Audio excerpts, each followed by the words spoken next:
Basic income has the potential to be a good solution. I don't want to throw stones at people who are trying to fix the problem. Their intent is good. I think the danger here, as with almost all issues, is that people think of one issue in a vacuum and they assume that everyone agrees with all of the implications that come along with that, even if they're not explicitly talking about what those implications are.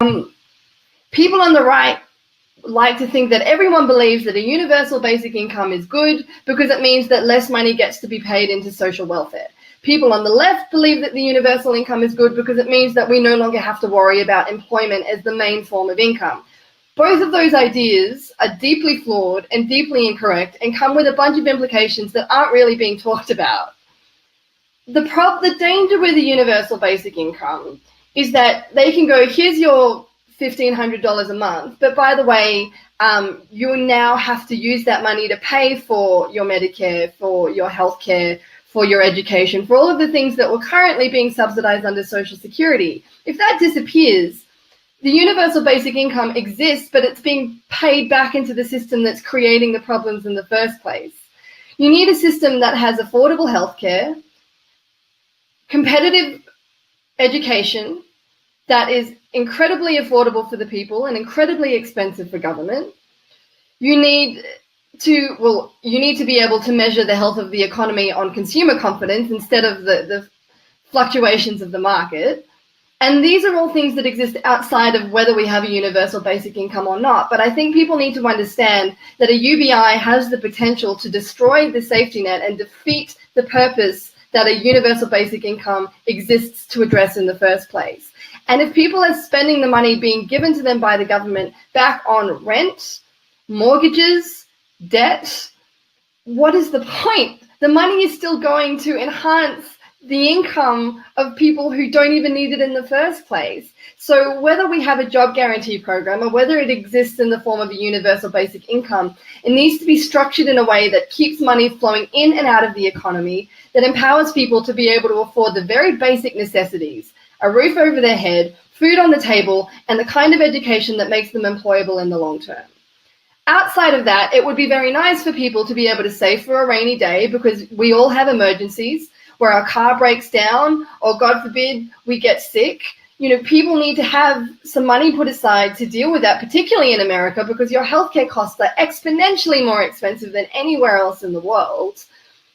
A universal basic income isn't going to address that one way or the other. But if you are going to have one, you need to ensure that all of these other things are protected. Otherwise, you've basically got the system that we have now, except that you're being given a pittance by the government that's going to fund the thing that's already being funded through Social Security, except now we're paying into it directly instead of the government structuring a program to ensure all of these things are affordable. Also, we know that the rentier economy is one of the biggest detriments to economic growth right now, because almost everything is being commodified and debts generally go to some form of rentier, whether that's a bank loan, whether that's the rent on your house, the rent on the tax on your land, the mortgages that you're paying. Most of the money that is being paid right now goes to pay off some kind of debt. And the danger with the universal basic income is that that money is just going to flow straight back into the hands of property owners and landowners and any form of rentier economy that currently exists right now. A universal basic income does not need to be funded through tax. I want to say that right up the top as a caveat. That being said, it would be complementary to the goals that a universal basic income is designed to address, to fund it through a land value tax, to ensure that money is not flowing directly into the coffers of property owners, of debtors, of financial institutions. Because there's a risk that if you had an unstructured universal basic income, the kind that is being suggested by many who sit to the right of the political spectrum, that's just a way of ensuring that more money flows to the people who are currently collecting rent off the rest of us right now. And I think you'll agree with me, Stephen, that that would just create more problems than it actually addresses. So there is a suggestion that you could fund a universal basic income of land value tax rather than property tax, because the value of the house and the value of the land are two very different things. It might be a way to ensure that you can control the value of property, to ensure that we don't have a continuity of the property crisis and housing crisis that exists right now. It creates a new threshold for the value of both rent and of the cost of a property. And it ensures that money is flowing in and out of the economy in a way that supports the greatest ability to support oneself for the greatest amount of people with the least amount of effort. That is unlikely to happen because the current economy supports the rentiers of the world and not the rentees or the debtees. But these are things that we need to think about when we're talking about a universal basic income, because it has the potential to be a wolf in sheep's clothing, because it sounds great on paper if you don't look at the implications of what lies underneath, what sits in the small print. This could just be a very clever way of paying more rent to people than is currently being paid right now. So funding it off a land value tax ensures that that doesn't happen, in a nutshell. I'm going to take a moment and I'm going to read a clip from a great article called "Universal Basic Income is a Neoliberal Plot to Make You Poor." And it's New Thinking for the British Economy, Open Democracy. The reason many people on the left are excited about proposals such as a universal basic income is that they acknowledge economic inequality and its social consequences. However, a closer look at how UBI is expected to work reveals that it is intended to provide political cover for the elimination of social programs and the privatization of social services. The Liberal Party's resolution is no exception, calling for savings in health, justice, education, and social welfare, as well as the building of self-reliant, tax-paying citizens, clearly means social cuts and privatization. So to me, that right there is why I can't embrace it. I can't get past it. I can't get past it. It just seems like a really impractical idea. Like, if we're going to throw money at a problem, why not do it in a way that is structured and actually solves a bunch of problems? It seems as though the universal basic income appeals to people who don't like to think of the idea that the government is responsible for employment. They're uncomfortable with the idea that the government needs to step in to solve financial and economic issues. My personal view is, if that's the case, why don't we just abolish governments altogether and start to elect the CEOs of Goldman and Sachs? I mean, if the government's job isn't to take care of employment, then what does it exist to do?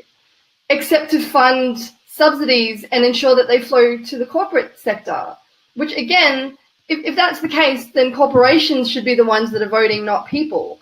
But government, by definition, was by the people, for the people. Why are we wasting all of this money on huge, expensive election campaigns if the end result is not to benefit the people who elect government? So, I mean, that's a problem in and of itself. The government has, and we have given the government permission to abdicate its responsibility for employment. This is a relatively new phenomenon, and it's one that I'm deeply surprised by its popularity, because it seems as though people on both sides of the political aisle are very comfortable with this idea now. And then that in itself has all sorts of implications, because then really this is why organizations like the EU and the IMF and the World Bank and the millions and billions of dollars of consultants that are employed by these organizations have more power than the governments themselves, which is why Europe finds itself in such a huge conundrum. It's why the Catalans were not allowed to secede from Spain, because if that happens, what's to stop Greece from pulling out of the EU? What's to stop Lithuania?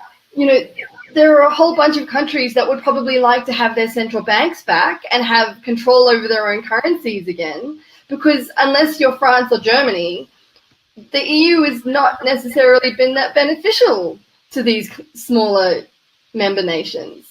And, it's why we've seen these huge Greek bailouts, which on the surface look as though it's a bailout for the Greek economy, when really it's a bailout for French and German banks in disguise, because they can't call it what it is without fear of losing power and losing at the next election.